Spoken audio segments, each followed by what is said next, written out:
Hello दोस्तों, स्वागत है आप सबका मेरे YouTube channel Sachin education hub पे। दोस्तों, आज हम बात करने वाले हैं पार्ट 2 ऑफ रेशियो एनालिसिस, जिसमें हम डिटेल में बात करेंगे आज एक्टिविटी रेशियोज़ की। दोस्तों, लास्ट वीडियो में हमने ये बात की थी कि रेशियो एनालिसिस होता क्या है, उसके क्या एडवांटेज डिसएडवांटेजेस हैं, यानी थ्योरी के बारे में बात की थी, और साथ साथ में हमने एक बेसिक टाइप भी की थी रेशियो एनालिसिस की, दैट इज़ लिक्विडिटी रेशियो, जिसमें आ जाती हैं करंट रेशियो, लिक्विड रेशियो और एब्सोल्यूट लिक्विड रेशियो। अगर आपको पहले वो कंसेप्ट समझना है तो आपको मैंने आई पॉइंट में ऊपर सजेस्ट कर दी है वीडियो, और उसके साथ साथ लिंक भी आपको डिस्क्रिप्शन में उसका मिल जाएगा। दोस्तों, आज हम स्टार्ट करने वाले हैं next ratio, that is activity ratio. So activity ratio को स्टार्ट करने से पहले आपको फिर से मैं दोहरा देता हूँ कि अगर कोई मेरे चैनल पे न्यू है तो वो सबसे पहले मेरे चैनल को सब्सक्राइब कर ले, और साथ में जो बेल बटन दिया है उसे भी दबा ले। साथ में दोस्तों, मैं आपको ये इन्फॉर्मेशन देता रहता हूँ कि अगर आपको कोई क्वेरी है, कुछ भी पूछना हो मुझसे, तो आप मेरे टेलीग्राम चैनल में मुझसे बात कर सकते हैं, और उस चैनल का लिंक मैंने आपको डिस्क्रिप्शन में ऑलरेडी दे दिया है। ठीक है दोस्तों, सो बढ़ते हैं आगे। अब दोस्तों, सबसे पहले आपके सामने आ रही है दैट इज़ एक्टिविटी रेशियो। क्या होता है? एक्टिविटी और एफिशिएंसी और turnover ratios are concerned with the measuring the efficiency in asset management. दोस्तों, नाम से क्लियर हो रहा है आपको, एक्टिविटी को हम क्या कह रहे हैं? एफिशिएंसी। अब एफिशिएंसी रेशियो के नाम से क्लियर क्या हुआ? ये एफिशिएंसी मेजरिंग करता है किस में? एसेट मैनेजमेंट में। यानी कोई भी एसेट ले लो, चाहे वो करंट है चाहे वो फिक्स है, उनकी एफिशिएंसी को मेजर करना किसका काम है? दैट इज़ एक्टिविटी रेशियो का, यानी एफिशिएंसी रेशियो का। अब एफिशिएंसी का एग्जैक्ट मीनिंग क्या है यहाँ समझो। Implies effective utilisation of available resources. यानी एफिशिएंसी मीन्स जितने भी रिसोर्सेज आपने यूज़ किए हैं उसे इफ़ेक्टिवली यूज़ करो, यानी उसे उसकी वेस्टेज मत करो, उसे कॉस्ट बेनिफिट तरीके से यूज़ करो, और ज़्यादा से ज़्यादा जितना हो सके उतना ऑप्टिमम यूटिलाइजेशन करो उसकी। सो यही होता है एफिशिएंसी। अब इस एफिशिएंसी को कैलकुलेट करने के लिए हम क्या करते हैं? एक्टिविटी रेशियोज़ को निकालते हैं। सो activity ratio means asset management में एफिशिएंसीज कैलकुलेट करना, यानी मेजर करना, that is called activity ratio. अब एक्टिविटी रेशियो कई तरह की होती हैं, जैसे सबसे पहले आती है inventory turnover ratio, data turnover ratio, creditor turnover ratio, working capital turnover ratio, fix asset turnover ratio, और एक और आती है that is current asset turnover ratio. अब ये 6 रेशियोज़ के बारे में आज हम डिटेल में बात करेंगे। सो बढ़ते हैं दोस्तों आगे। सबसे पहले आपके सामने कौन सी रेशियो आ रही है? दैट इज़ एक्टिविटी रेशियो में जिसकी पहली टाइप है इन्वेंट्री टर्नओवर रेशियो। अब इन्वेंट्री मींस स्टॉक भी होता है, सो इसे हम स्टॉक टर्नओवर रेशियो भी कहते हैं। यानी अब स्टॉक के साथ दोस्तों मैं नाम से क्लियर करने वाला हूँ, ध्यान से समझना इस चीज़ को। स्टॉक किसके साथ रिलेट करता है? ओपनिंग एंड क्लोजिंग स्टॉक होता है, वो तो आएंगे इसमें। अब ओपनिंग क्लोजिंग स्टॉक किस में आते हैं? स्टॉक के साथ क्या क्या चीज़ें रिलेट करती हैं? दैट इज़ कॉल्ड, सबसे बड़ा एग्जाम्पल है COGS, cost of goods sold. अब टर्नओवर कैसे पता? अब टर्नओवर का क्या मतलब होता है? सेल्स। अब सेल्स से क्या हमें पता लगा? कॉस्ट ऑफ गुड्स सोल्ड, और इन्वेंट्री मीन्स हमारा एवरेज स्टॉक। सो इस चीज़ को जानने के लिए दोस्तों हमने कैसे फॉर्मूला बनाया, ध्यान से देखो। The ratio establish relationship between COGS। अब COGS कहाँ से आया? मैंने पहले बताया टर्नओवर। टर्नओवर यानी सेल्स। अब सेल्स कैसे कैलकुलेट की जाती हैं? यानी सेल्स, अगर इन एनी केस सेल्स ना गिवन हो तो हम किसको सेल्स मान लेते हैं? COGS को। सो COGS मीन्स टर्नओवर यानी सेल्स। सो इस चीज़ के बारे में हमें पता लग गया कैसे आया। अब एवरेज इन्वेंट्री मीन्स हमने सेल्स के ऊपर क्या इन्वेंट्री आई है, यानी रिलेशनशिप बताना है कि COGS में एवरेज इन्वेंट्री के ऊपर क्या रिलेशनशिप बना है। वो किसकी रेशियो की हेल्प से हम जानेंगे? That is inventory turnover ratio. अब इसका ऑब्जेक्टिव देखो, to ascertain the efficiency with which inventory utilized. हमने ये देखना है, एफिशिएंसी को मेजर करना है जिसमें हम इन्वेंट्री यूज़ कर रहे हैं, यानी जो जो इन्वेंट्री हमने यूज़ की है उसकी एफिशिएंसी को जानना, ये इसका मेन ऑब्जेक्टिव है। अब इसके दो कंपोनेंट के बारे में बात कर रहे हैं। दो कंपोनेंट कौन से हैं? मैंने पहले ही बता दिया, COGS और एवरेज इन्वेंट्री। अब COGS तो दोस्तों आपने पहले ही +1 में भी किया हुआ है। It means opening stock plus net purchases plus direct expenses और minus closing stock. Closing stock हम माइनस करेंगे और बाकी सारी चीज़ों को हम ऐड आउट करेंगे। अब एवरेज है दोस्तों, एवरेज इन्वेंट्री मतलब एवरेज का मतलब ही क्या होता है? Divide by 2। अब इन्वेंट्री क्या था? Opening plus closing, opening plus closing क्या हो जाएगा, इन्वेंट्री, और एवरेज मीन्स डिवाइड बाय 2। सो ये इसका फॉर्मूला बन गया। फॉर्मूला नाम से ही क्लियर हो रहा है, inventory means opening plus closing और average means over 2। So this is a formula of that. यहाँ तक आपको कोई प्रॉब्लम नहीं होगी। अब दोस्तों बढ़ते हुए हमने देखा नेक्स्ट क्या आ रहा है, दैट इज़ कंप्यूटेशन। हम एवरेज जो हमारी इन्वेंट्री स्टॉक है, इन्वेंट्री स्टॉक रेशियो है, उसका एग्जैक्ट फॉर्मूला क्या है, that is COGS over average inventory. अब रेशियो है तो हम इसे डिवाइड करेंगे। अब डिवाइड करने के बाद दोस्तों इसमें एक इंटरप्रिटेशन है, यानी रिजल्ट भी कैलकुलेट किया हुआ है। वो रिजल्ट क्या बता रहा है कि अगर indicate the speed with which inventory converted into sales, यानी ये रेशियो ये बताने में हेल्प करती है, स्पीड बताती है कि किस तरीके से इन्वेंट्री जल्दी जल्दी सेल्स के ऊपर कन्वर्ट हो रही है, यानी इन्वेस्टी जो ओपनिंग और क्लोजिंग स्टॉक है वो कितना कम और ज़्यादा हो रहा है उसके बारे में जानकारी। और second, high ratio high efficient. अगर रेशो ज़्यादा हुई यानी हमारी रेशो, ये जो इन्वेंट्री स्टॉक रेशो है वो ज़्यादा हुई यानी कन्वर्जन ज़्यादा हुई तो वो हाईली एफिशिएंट है। अगर नहीं हुई तो वो वाइस वर्सा, दैट इज़ उल्टा हो जाएगा, लो रेशो लो एफिशिएंट। ठीक है दोस्तों, यहाँ तक आपको कोई प्रॉब्लम नहीं होगी। अब बढ़ रहे हैं आगे, जिसमें आपको मैं इलस्ट्रेशन शो कर रहा हूँ। ध्यान से समझ लेना इस इलस्ट्रेशन को, ताकि आपको कंसेप्ट प्रैक्टिकली भी एक्सप्लेन हो जाए। अब आपके सामने एक सम बना हुआ है, opening stock, closing stock, purchases, carriage inward, sales और परचेज रिटर्न आपको गिवन है। अब आपको पता है कि आपने क्या निकालना है, स्टॉक टर्नओवर रेशियो, जिसका फॉर्मूला है COGS divided by average stock. अब COGS मैंने दोस्तों आपको पहले बता दिया, ओपनिंग स्टॉक, यहाँ मैंने लिखा नहीं, ध्यान से समझना, ओपनिंग स्टॉक प्लस, अब नेट परचेजेस लिखा था। अब नेट परचेजेस कैसे निकलती हैं दोस्तों, आपको सबको पता है कि परचेजेस माइनस परचेज रिटर्न। सो इसलिए मैंने क्या किया, परचेजेस माइनस परचेज रिटर्न, और उसके बाद आता है दैट इज़ कैरेज इनवर्ट, जिसे हम डायरेक्ट एक्सपेंस कहते हैं, वो हमने ऐड कर लिया, और लास्ट में हमने क्लोजिंग स्टॉक को क्या करना होता है, लेस आउट। अब सेल्स यहाँ पे दोस्तों है ही नहीं, क्यों नहीं है, क्योंकि हमने COGS निकालना है, यानी सेल्स को निकालना है। सो हमने क्या निकाला, दैट इज़ 1,70,000 COGS, और एवरेज स्टॉक को आपको पता है कैसे फॉर्मूला है, ओपनिंग प्लस क्लोजिंग, यानी इन दोनों को ऐड आउट करके डिवाइड बाय 2 किया तो क्या आया, दैट इज़ 70,000। और इन दोनों को जब हम डिवाइड कर देंगे, यानी ये फॉर्मूले में फिल आउट कर देंगे, तो क्या आएगा आपके सामने, STR that is stock turnover ratio क्या आएगी, 2.43 times. This is a best efficient ratio to know that what is the speed of the inventory to converted into sales. ठीक है दोस्तों, सो यहाँ तक आपको क्लियर हो जाएगा कि इन्वेंट्री कैसे जल्दी जल्दी सेल्स में बदलेगी, वो इस चीज़ से आपको मैटर करता है। यहाँ तक आपको कोई प्रॉब्लम नहीं होगी। अब दोस्तों बढ़ रहे हैं आगे। आगे आपके सामने आ रहा है डेटर टर्नओवर रेशियो। ये चीज़ हम बाद में करेंगे। अब ध्यान से एक चीज़ को समझना दोस्तों, क्या कह रहा हूँ मैं, डेटर टर्नओवर रेशियो। अब debtor will be related with credit sales. अब टर्नओवर मीन्स तो सेल हो गया, अब टर्नओवर मीन्स तो सेल हो गया, और debtor means average amount of trade debtors. यानी कुल मिलाकर अगर मीनिंग की बात करें तो debtor turnover ratio means relationship between only and only credit sale, not cash. यहाँ पे हम क्रेडिट पे सेल्स लेंगे। So credit sales and average amount of trade debtors, यानी जितने ट्रेड डेटर्स थे उन्होंने क्रेडिट सेल में क्या, मतलब उनका रिलेशनशिप, यानी ट्रेड डेटर्स की अमाउंट का एवरेज अमाउंट का क्रेडिट सेल के साथ रिलेशनशिप क्या होता है, डेटर टर्नओवर रेशियो। आप लाइन को समझ सकते हो। अब ऑब्जेक्टिव क्या कह रहा है ये ज़्यादा क्लियर कर देगा, यानी efficiency with the trade creditors and being well realize, यानी डिटरमाइन करना कि ट्रेड क्रेडिटर्स कितने रियलाइज्ड हुए हैं, यानी कितने मैनेज किए गए हैं, वो क्या है इनका ऑब्जेक्टिव। अब इसका सीधा साधा फॉर्मूला आपके सामने है।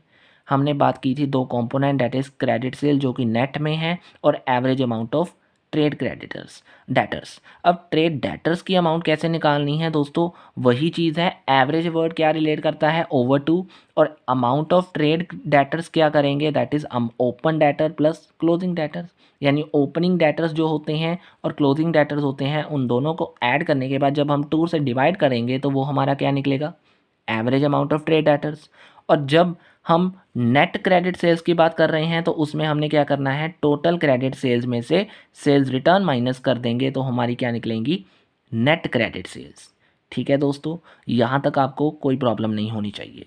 अब बात कर रहे हैं दोस्तों next, that is debt collection period. Average trade debtors over average net sales. अब नाम से क्लियर मैं पहले कर देता हूँ, कलेक्शन पीरियड। अब डेट कलेक्शन पीरियड दोस्तों कैसे आएगा? पहली बात तो ये कि जितना हमने ट्रेड क्रेडिटर्स एवरेज, मतलब ट्रेड डेटर्स हमने एवरेज निकाले वो ले लेंगे, और divide by average sales per day कितनी की थी वो। ये ज़्यादातर फॉर्मूला ज़्यादातर कौन सा यूज़ होता है? ये वाला, क्योंकि हमें डेज़ और मंथ गिवन होते हैं। अगर डेज़ और मंथ गिवन ना हुए तो हमने ये फॉर्मूला लगाना है, नहीं तो ये। अब समझो क्या है दोनों फार्मूलों में, एवरेज ट्रेड डेटर्स जो आएंगे, यानी जितने डेटर्स आपके बने उनको हमने सेल्स पर डे में अगर डिवाइड कर दिया तो वो हमारा कलेक्शन पीरियड निकल जाएगा। या फिर आप ये कह सकते हो जितने डेज, यानी जितना मंथ या 365 डेज जो भी गिवन हुआ वो ले लो, और साथ में जितनी आपकी डाटा टर्नओवर रेशियो निकली इस फॉर्मूले से वो आप नीचे डिवाइड आउट कर दो, यानी जितने डेज और divide bye data turnover ratio. क्या निकल आएगा? कलेक्शन पीरियड, कि कितने कलेक्शन पीरियड यानी कितनी डेट के लिए ये डेट रहा था उनके पास। लेकिन अब बात वही आ गई, अब सेल्स पर डे कैसे निकालेंगे? वो आपके नीचे दे दिया, दैट इज़ जितनी सेल्स आपकी टोटल हुई और नंबर ऑफ वर्किंग डेज, यानी जितने वर्किंग डेज आपने वो डेट कलेक्ट किया हुआ था, यानी total days in a total working days in a year, जितनी डेज उन्होंने गिवन होगी ये चीज़, और जितनी सेल्स आपको दी हुई थी, उन दोनों को जब हम डेज में डिवाइड कर देंगे तो वो क्या बन जाएगा? Average credit sales per day. ठीक है दोस्तों, अब इसे ध्यान से प्रैक्टिकल से समझना तो ज़्यादा क्लियर हो जाएगा। दोस्तों अब आपके सामने क्या प्रैक्टिकल देख रहे हो आप? क्रेडिट सेल्स आपको क्या दिए हैं? 3 लाख दे दी हैं, और कलेक्शन पीरियड आपको बता दिया 60 डेज़ हैं, और ईयर रिज्यूम कर लिया उन्होंने 360 डेज़। अब दोस्तों आपको साफ साफ पता है सबसे पहले कि उन्होंने क्या निकालने को कहा? DTR, that is data turnover ratio, और एवरेज कलेक्शन डेटर्स, यानी कलेक्शन ऑफ एवरेज डेटर्स। अब बात सीधी है, पहले तो आप ये देखोगे कि इसका फॉर्मूला ये है, credit sales over average trade debtors. अब एवरेज ट्रेड डेटर भी निकालने को कहा है और डेटर टर्नओवर रेशियो भी निकालने को कहा है। अब आपको सिर्फ ये गिवन है, ये कैसे करोगे ध्यान से समझना। एक और फॉर्मूला है डाटा टर्नओवर रेशियो निकालने का, वो क्या था? आपको पता है जितनी एवरेज कलेक्शन पीरियड होगा, यानी डेटर कलेक्शन पीरियड जितना था वो किसके इक्वल माना गया था? जितने नंबर ऑफ डेज, यानी जितने नंबर ऑफ डेज आपको गिवन होंगे divide by data turnover ratio. अगर मैं ये देखूं कि आपको नंबर ऑफ डेज तो गिवन है और साथ में आपको एवरेज कलेक्शन पीरियड भी गिवन है, सो इन सिंपल केस आप इस फॉर्मूले को इस वे से लिख सकते हो, और इस वे से लिखोगे तो आपको क्या निकल आएगी? That is data turnover ratio. So ये चीज़ ध्यान से समझ लेना दोस्तों कि हर चीज़ को निकालने का सोल्यूशन होता है, वो आप कैसे ढूंढोगे आपको वो चीज़ें जाननी होंगी। अब आपको जैसे नहीं ये पता लग गया कि इन दोनों में दो तो है नहीं, सो ये फॉर्मूला नहीं लगेगा, और साथ में आप ये देखोगे कि इसके साथ का और कोई फॉर्मूला है तो वो भी आप नोट आउट कर सकते हो। यानी अगर आप ये दोनों फॉर्मूले याद रख लो तो भी हो जाएगा सम। अब यहाँ पे आपको 6 टाइम आ गया। अब बात फिर से अब वही आ गई, ATD निकालना है। अब ATD यानी एवरेज डेटर्स निकालना है, ट्रेड डेटर्स निकालने हैं, तो आपको फॉर्मूला पता है, that is data turnover ratio is equal to net credit sales divided by average trade debtor, यानी वही फॉर्मूला आपको नीचे दे दिया। अब वही फॉर्मूला दिया है तो मैं क्या करूँगा? डाटा टर्नओवर रेशियो निकल गई है, अब आपके पास क्रेडिट सेल्स भी गिवन है, आपने क्या निकालना है? Average debtors. So cross multiply कीजिए और आपके सामने क्या आंसर आएगा? 50,000 एवरेज ट्रेड डेटर्स। ठीक है दोस्तों, ये था आपके सामने क्या? That is practical. अब बात कर रहे हैं next, that is payable turnover ratio, जिसे हम क्रेडिटर टर्नओवर रेशियो भी कहते हैं। दोस्तों क्रेडिटर्स किसके साथ डील करते हैं? परचेज के साथ करते हैं। अब परचेजेस जहाँ पे वर्ड आया वहाँ पे क्रेडिटर्स डील कर रहे हैं, या क्रेडिटर वहाँ पे आया तो वो परचेज डील कर रहा है। सो डेटर सेल्स के साथ करेंगे, ये आपको ऑलरेडी क्लियर कर दिया था मैंने पहले ही। अब वही बात आ रही है कि पेएबल कह लो या क्रेडिटर टर्नओवर रेशियो कह लो, तो वो रिलेशनशिप किसके साथ जोड़ेगा? जितनी आपकी क्रेडिट परचेज होंगी उसको आप किसके साथ जोड़ दोगे? वही क्रेडिटर के साथ। वहाँ पे हमने किसके साथ जोड़ा था? डेटर के साथ। अब नाम से क्लियर देखो, नाम से क्लियर हुआ कि नहीं? डेटर, पहले डेटर था तो एवरेज डेट डेटर्स आ गए था, अब क्रेडिटर्स है तो क्रेडिटर्स लिख लिया, और साथ में आपको पता है पेएबल टर्नओवर यानी क्रेडिटर किसके साथ रिलेट कर रहे हैं? क्रेडिट परचेज के साथ। और डेटर किसके साथ करते हैं, क्रेडिट सेल्स के साथ। अब वहाँ पे तो वही चीज़ आएगी, जहाँ पे डेटर है वहाँ सेल आएगा, और जहाँ पे क्रेडिटर है वहाँ पे परचेज आएगा।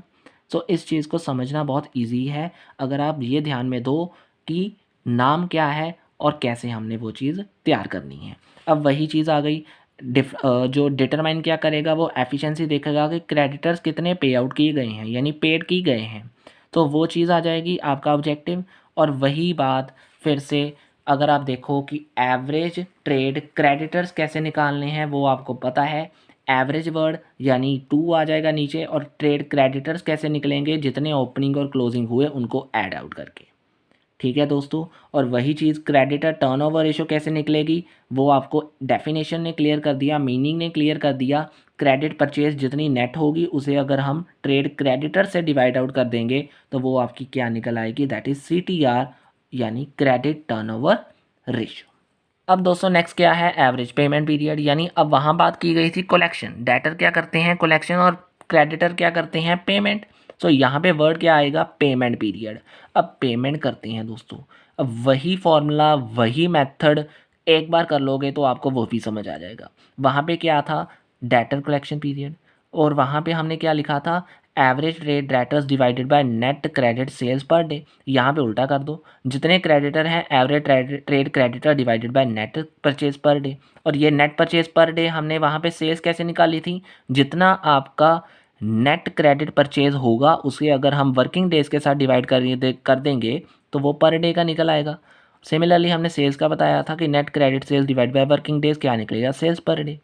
दोनों को जोड़ दोगे तो आंसर इजी हो जाएगा, यानी समझना इजी हो जाएगा। लेकिन आपको अगर डेज दिए हैं तो वो आप कैसे करोगे, जितने डेज हैं उसे हम डिवाइड कर देंगे किसके साथ, क्रेडिट टर्नओवर रेशियो, यानी इसे हम क्रॉस मल्टीप्लाई करके क्रेडिट टर्नओवर रेशियो ऐसे भी निकाल सकते हैं। आपको बता दिया था वैसे पहले भी कि क्रेडिट टर्नओवर रेशियो भी अगर निकालनी है तो जितने डेज हुए उसे अगर हम एवरेज पेमेंट पीरियड के साथ डिवाइड कर देंगे, यानी APP के साथ डिवाइड कर देंगे, तो वो भी एक फॉर्मूला बन जाएगा क्रेडिट टर्नओवर रेशो निकालने का।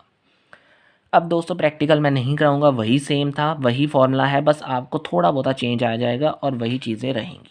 ठीक है दोस्तों, अब आगे आपके सामने क्या आ रहा है, that is working capital turnover ratio. अब working capital turnover ratio means आप पहले डोनेट करो, आप पहले किसके साथ जा रहे हो, वर्किंग कैपिटल। वर्किंग कैपिटल क्या होता है, that is current asset minus current liability. अब टर्नओवर सेल्स होता है, यानी वर्किंग कैपिटल टर्नओवर, यानी सेल्स के साथ वर्किंग कैपिटल का क्या रिलेशन है, वो क्या बन जाएगा इसका मीनिंग। देखो मैंने मीनिंग बिना देखे आपको बता दिया, सेल्स के साथ वर्किंग कैपिटल का रिलेशन क्या है, वर्किंग कैपिटल टर्नओवर रेशियो। अब वही चीज़ बनेगी, अब ध्यान से सोचो समझो कि इसका फॉर्मूला क्या बन जाएगा, सेल्स ओवर वर्किंग कैपिटल, वही चीज़ आ गई। और अगर ऑब्जेक्टिव की बात करनी है वो मैंने पहले बता दिया कि सेल्स के साथ वर्किंग कैपिटल कितनी आ रही है उसको इंडिकेट करना किसका काम है, that is working capital turnover ratio का ऑब्जेक्टिव है। सो ये फार्मूला भी हो गया, मीनिंग भी हो गया। अब हम बात करेंगे इसके प्रैक्टिकल की, ताकि आपको ये भी कंसेप्ट क्लियर हो जाए। अब दोस्तों यहाँ पे एक ना नोट बहुत ज़रूरी है नीचे जो मैंने दिया, वो क्या है, in case sales not given COGS should be taken. अगर सेल्स नहीं दी होंगी तो आपने COGS ले लेना है। लेकिन अगर COGS यानी अगर सेल्स नहीं दी लेकिन अगर आपको GP दे दिया यानी ग्रॉस प्रॉफिट भी दे दिया तो आपने नेट सेल्स कैसे निकाल देनी है, COGS प्लस ग्रॉस प्रॉफिट। ठीक है दोस्तों, इस चीज़ को यूज़ करने के लिए आगे प्रैक्टिकल हम करते हैं। अब दोस्तों आगे देखो, आगे आपके सामने मैंने शो किया है working capital is equal to CA minus CL। तो वर्किंग कैपिटल करंट एसेट और लाइबिलिटी आपको पता है माइनस करके आता है, लेकिन उसके साथ मैंने एक और फॉर्मूला आपको लिख दिया। वो कैसे आया, कैपिटल एम्प्लॉयड आपको पता है कि जितनी आपने कैपिटल एम्प्लॉय की अगर आप उसमें से फिक्स एसेट भी निकालोगे तो वो भी एक डे टू डे वर्किंग का क्या बन जाएगा, आपको पार्ट बन जाएगा। और डे टू डे वर्किंग का पार्ट क्या होता है, वर्किंग कैपिटल। सो एक तरीके से ये भी एक आपका फॉर्मूला है। सो आप इसे भी नोट करके यूज़ कर सकते हो। और इसी को यूज़ करने के लिए मैंने आगे आपको एक प्रैक्टिकल भी दिया, वो क्या है, calculate working capital turnover ratio, that is COGS दे दिया जो मैंने बात की थी पीछे। अगर आपको ग्रॉस प्रॉफिट नहीं दिया होता तो आपने सिर्फ ये ले लेना था, लेकिन अब आपको दिया है तो इन दोनों को ऐड करके आप क्या निकालोगे, नेट सेल्स निकालोगे। और सिमिलरली आपको मैंने ये भी पॉइंट आउट करने के लिए आगे नीचे कैपिटल एम्प्लॉयड और नेट फिक्स एसेट क्या कर दी, गिवन दे दी। और आपका फॉर्मूला क्या है, वर्किंग कैपिटल टर्नओवर रेशियो का net sales over working capital. So इन दोनों को ऐड कर दो और इन दोनों को आपस में माइनस कर दो तो आपका क्या निकलेगा, that is 48 lakh over 4 lakh.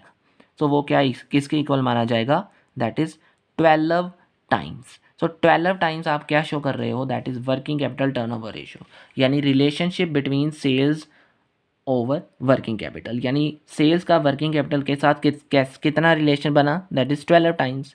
यानी वर्किंग कैपिटल सेल्स के साथ कैसे रिलेट कर रही है वो आज आपको किससे पता लगेगा, that is working capital turnover ratio से। ठीक है दोस्तों, यहाँ तक क्लियर कर लो अब कंसेप्ट।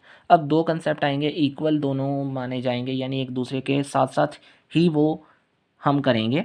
वो क्या है, that is fix asset turnover ratio. अब फिक्स एसेट टर्नओवर रेशियो देखो दोस्तों, मीनिंग आपको नाम से क्लियर हो रहा है, बार बार मैं नहीं कहूँगा। टर्नओवर मीन्स तो सेल होता है, वो सेल्स तो आ जाएगा। अब किसके साथ रिलेशन बता रहा है वो, that is fix asset. So relationship between net sales and fix asset is called fix asset turnover ratio. अब वही चीज़ है कि इसका ऑब्जेक्टिव क्या बनेगा, एफिशिएंसी तो देखना ही है, किसकी, फिक्स एसेट की, कि कैसे वो यूटिलाइज हो रहे हैं सेल्स के ऊपर। और वही चीज़ आ रही है कि फिक्स एसेट बीइंग यूटिलाइज्ड। अब वो चीज़ आ गई। अब इसका फॉर्मूला भी आपको वही से बनेगा कि सेल्स आपने ऊपर रखनी है तो फिक्स एसेट डिवाइड कर देनी है। इन दोनों के रिलेशन को कैसे हम पता करेंगे, net sales divided by fix asset. और इसी चीज़ को करने के लिए आगे एक आपको प्रैक्टिकल भी दिया जाएगा। दोस्तों उससे पहले आपको ये बताना चाहता हूँ, एक नोट है जो बहुत ज़रूरी है। इन केस ऑफ नेट, यानी जैसे भी आप नेट निकालते हो, आपने नेशनल इनकम भी किया होगा, तो आप नेट इनकम कह लो या नेट वाला केस कह लो, वहाँ पे आप डेप्रिसिएशन नहीं लेते। और इसी चीज़ को मैंने आपको प्रैक्टिकल में भी शो करने की कोशिश की। अब दोस्तों आपके सामने देख लो, वही चीज़ मैंने बताने की कोशिश करूँगा जो आपको कराऊँगा। तो सेल्स आपके सामने 15 लाख है, वो तो आपने लिख ही लेनी है। लेकिन आपको नेट सेल्स चाहिए तो आपने सेल्स में से सेल्स रिटर्न तो ज़रूर माइनस करनी है। सो इसलिए सेल्स माइनस सेल्स रिटर्न आपके सामने नेट सेल्स निकाल देगा। लेकिन अब फिक्स एसेट की बात करेंगे तो आपको क्या क्या गिवन है, ग्रॉस फिक्स एसेट, यानी टोटल तो दी नहीं, तो टोटल कैसे निकालोगे, उसमें से डेप्रिसिएशन को लेस करके, जो मैंने पीछे आपको बताया। सो इसलिए 7,50,000 में से 50,000 पहले लेस करोगे तो आपके सामने क्या निकलेगी, that is net fix assets. So net fix asset निकलने के बाद आपके सामने क्या आ रहा है, फिक्स एसेट टर्नओवर रेशियो। अब फिक्स एसेट टर्नओवर रेशियो आपके सामने शो हो गया, दैट इज़ 2 टाइम्स। और वो कैसे निकला है, आपको दो चीज़ों के बीच में रिलेशनशिप बताकर। सो रिलेशनशिप किसके बीच में था, सेल्स और फिक्स एसेट के, यानी दोनों का रिलेशनशिप बताकर हमने क्या निकाला कि दोनों की रेशो ये शो कर रही है कि fix asset 2 times of sales के ऊपर चल रही है। ठीक है दोस्तों, सो इसलिए अब हम ये तो कर लिया, यानी अब फिक्स एसेट टर्नओवर रेशियो निकाल लिया। अब बस चेंज क्या करना है, CATR, that is current asset turnover ratio, अब जो आपके सामने दिखाई भी दे रहा है। सो इन वही चीज़ है, वही बात है, वही फॉर्मूला है, वही चीज़ें करनी है, बस आपने F की बजाय अब क्या डाल देना है, C। सो रिलेशनशिप तो वही रहेगा, नेट सेल्स के साथ किसका आ जाएगा अब, करंट एसेट का, तो फॉर्मूला भी वही हो जाएगा, फिक्स एसेट की बजाय अब क्या आ जाएगा, करंट एसेट। सो वही चीज़ है। अगर हम वही बैक वाले प्रैक्टिकल के ऊपर जाएं तो आपको यहाँ अगर कह दिया जाए कि करंट एसेट निकालनी है, तो करंट एसेट वही, सेल्स तो वही निकलेंगी, लेकिन अब ग्रॉस फिक्स एसेट में से एक्यूमुलेट डेप्रिसिएशन भी वही निकलेगी।